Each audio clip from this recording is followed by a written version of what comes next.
This is another new blog video. আসসালামু আলাইকুম guys, এখন আমি আছি বর্তমানে বাংলাদেশ জাতীয় চিড়িয়াখানায় মিরপুর 1-এ। এই ভিডিও জুড়ে আছে নানান রকমের পশু পাখি, বন্যপ্রাণী। আপনারা এই ভিডিও শুরু থেকে শেষ পর্যন্ত উপভোগ করবেন। চিড়িয়াখানা ঢুকতে হলে প্রথমে আপনাকে 50 টাকা টিকিট নিয়ে তারপরে ভিতরে প্রবেশ করতে হবে। মেইন গেট দিয়ে ঢুকে সরাসরি একটু সামনে গেলে আপনারা দুষ্ট প্রকৃতির প্রাণী বানরকে দেখতে পাবেন। দুষ্ট প্রকৃতির এই বানরটিকে সরাসরি সামনে থেকে দেখতে অনেকটাই ভালো লাগতেছে।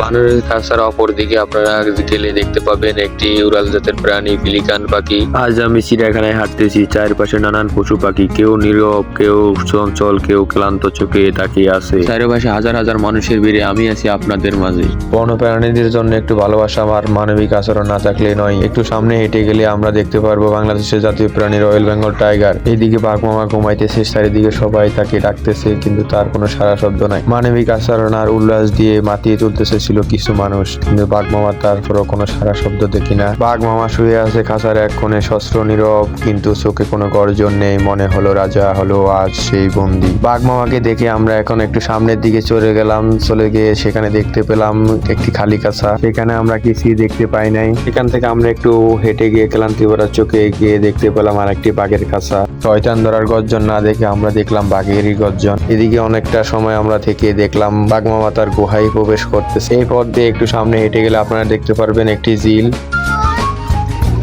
আমরা মিশন অভিজ্ঞতা অর্জন করতে যাচ্ছি, তার দুর্দান্ত সাহস দেখাতে যাচ্ছি। আমি একটু অতিরিক্ত সাহস দেখাতে যাই, আপনারা একটু আমার সাথে থাকেন।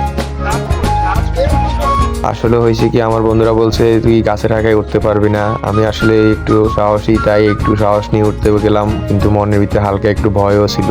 তারপর আমি উপরের দিকে উঠলাম। আর জিত সবকিছুর মাঝে আছে, আপনারা দোয়া করেন আমি যাতে গাছ থেকে ঠিকঠাক ভাবে নামতে পারি। হতাম যদি দুষ্ট কোনো হাওয়া, ছুতাম তোকে আঁচল সরিয়ে, হতাম যদি বৃষ্টি পূর্ণির রাতের ফোটায় ফোটায় নিতাম জড়িয়ে, তোর ঠোঁটের টাচ সুইট ভেরি মাচ, পাগল আমি অলরেডি।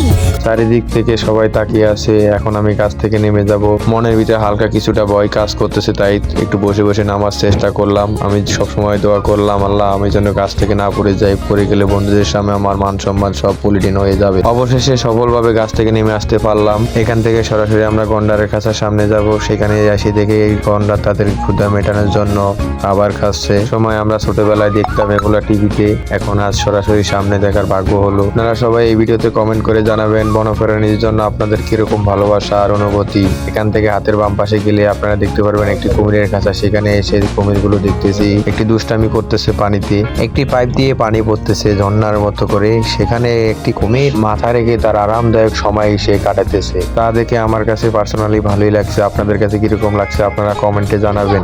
কুমির দেখা শেষ করে এখন আমরা যাইতেছি ময়ূর পাখি দেখতে। সেখানে দেখলে আপনারা দেখতে পারবেন কত রকমের ময়ূর পাখি, কত সুন্দর তাদের কি রূপ। ময়ূর পাখিগুলো দেখে আসলে প্রাণটা জুড়িয়ে যায়। মহান আল্লাহ তাআলা সৃষ্টির কি রূপ না দেখলে বুঝতে পারতাম না।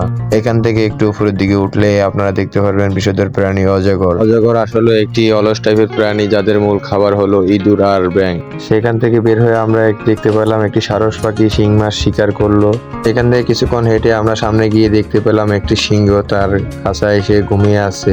পুরো ভিডিও দেখার জন্য আপনাকে ধন্যবাদ।